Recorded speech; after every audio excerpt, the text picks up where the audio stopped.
What's up, Sin City Food family? It's your favorite food review channel, Sin City Food Reviews. I'm JT. And finally, we're back with another video. We're at a special location, the brand new Durango Casino, and we're over here at Herb's Burgers, a Los Angeles staple and famous burger restaurant. We're standing in a long line, but we're ready to go in there and check it out. We'll let you guys know how it is.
It took us probably 15 minutes in line, which wasn't too bad for an opening of a casino.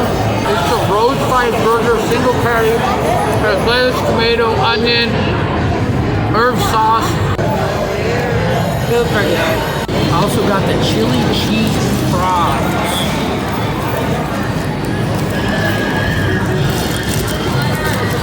Fries are so good. They're crispy, they're thin, and the chili and cheese is really good on them. Good for the eye.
My assessment of Herb's Burgers, I'm gonna give them a 8 out of 10. The burger was a lot of toppings. It was alright. It kind of gave me a smash burger vibe, which I think smash burger is good, but not anything special for me. The herb sauce was more like Thousand Island to me. It wasn't really, like, I wouldn't say it was like something stand out. Like, it didn't stand out a lot. Chili cheese fries were really good. I love their fries. They're the thinner cut fries, crispy how I like them. I would definitely come back. I definitely want to try the breakfast. I do recommend Herb's Burgers. I would rate them a 9. I really enjoyed it. Service was really good. I really like it. It reminded me of Smash Burger, but it's really good. Super. What about the chili cheese fries? Oh, those were 10. I really like the fries. Would you recommend? Thin and crispy. I would recommend it to all my friends and family.